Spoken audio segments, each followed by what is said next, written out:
For obvious reasons, Meghan went a second time to a Beyoncé concert to make sure she got those pictures with the A-listers she's so desperate to be identified with. And this picture got me into a lot of trouble with the Sausage Squad.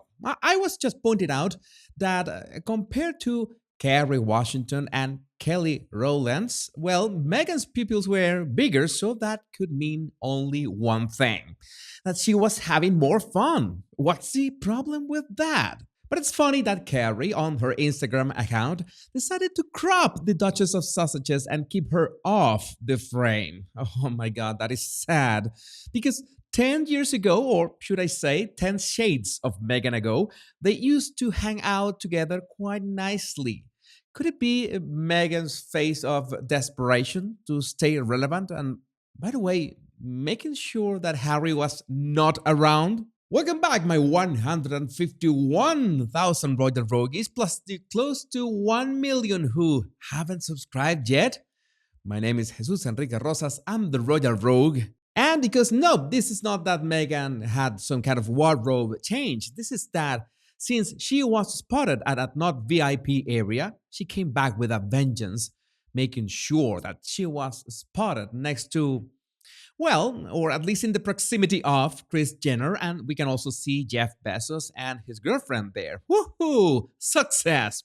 But perhaps the thing that brings a smile to Meghan's face is the fact that candid cameras captured her from some distance into the A-list area taking those pictures with her friends. And luckily, there was Tyler Perry as well, so the whole gang was reunited to celebrate Beyoncé's birthday. Don't you tell me that Meghan does not persevere when she wants to get the ultimate picture in the ideal conditions for her brand, because what Meghan wants, Meghan gets. But Meghan must be fuming because even if she had to go twice to Beyoncé's concerts, she couldn't take a picture with the super heavyweights such as Kris Jenner, Kim Kardashian, and ultra billionaire Jeff Bezos, or maybe it happened the same like with Carrie. She was just cropped out. And this is strange after we saw Kris Jenner so invested in taking a picture with Doria a few days ago, even going as far as taking a picture alone with her. So this reeks of just a PR arrangement from WME in which you are allowed to have certain pictures in certain conditions, and this one was out of bounds. Or maybe people were just afraid that Meghan could copy their style the same way she did with Carrie with the picture I mentioned earlier. And what we are about to get is perhaps the strangest crossover ever that was a Nobodies 2023 bingo card. Donald Trump wants to debate Meghan. Ex-president says he didn't like how Duchess of Sausages dealt with the Queen, who he thinks was sharper at 95 than Biden at 80. Now, that's something I would pay money to watch, especially because I would like to see Meghan's debating skills. Donald Trump is skipping the second Republican presidential debate later this month, but there's one person he'd like to meet for a head to head matchup: Meghan Markle, the Duchess of Sausages.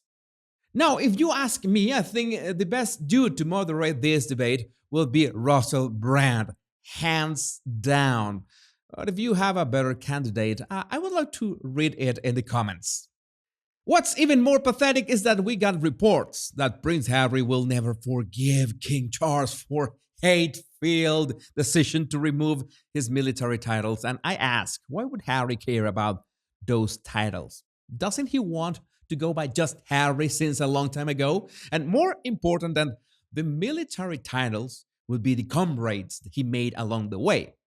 Perhaps all of them know the truth about Xbox Harry, and that's why he needs to cling to those military titles. But it's because without titles, these two are nobodies. It's so pathetic that in the Los Angeles Football Club list of guests, everyone has their job or description right beside their name. Everybody except for Harry and Meghan. People making this list must be wondering, what do these two do for a living exactly? And bad news for Spotify. Bleeding money to the tune of losing almost $1 billion dollars with a B, and who's to blame? Well, you tell me from these headlines. Probably overpaid. Spotify's CEO on Harkel's podcast debacle as a streaming giant loses almost 1 billion. Well, Harold had little, if anything, to do with that podcast because, well, he just appeared in one of the episodes, and all the stuff was about Meghan and her friends. And this is how you point out when someone is lying through their teeth. At the time the deal was signed back in 2020, the couple boasted they love podcasting because it reminds us all to take a moment and to really listen. Well, in Meghan's case, to listen to her. But I'm sure that if anyone had asked them which podcast they loved, they would have gone mute.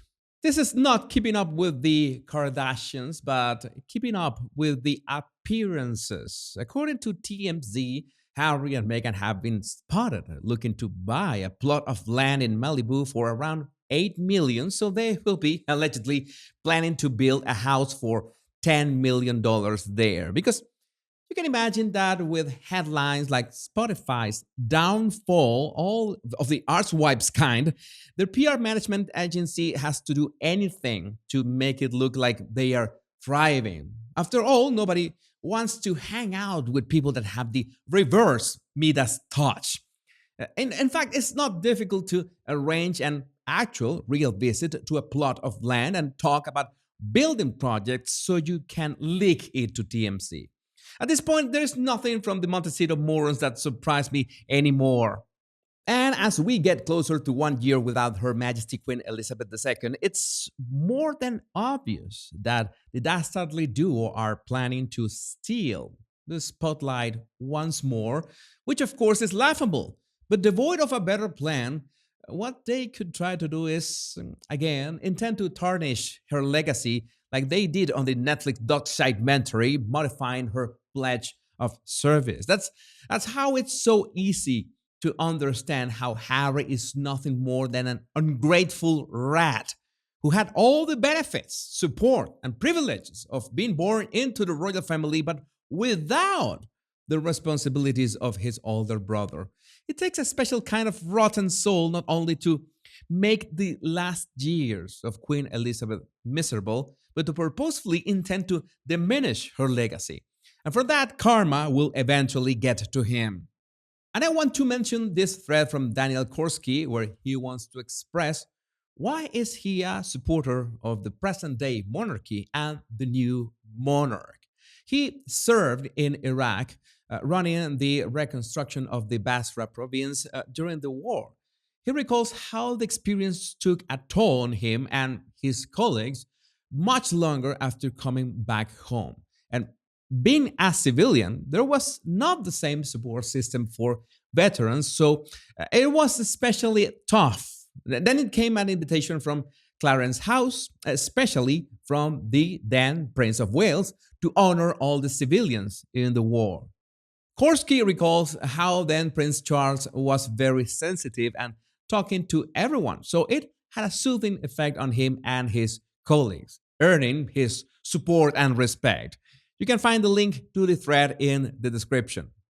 My Royal Rogues, remember that you can download my free 100 body language tips in the description of this video. And don't forget to hit like and subscribe. Much love and bliss.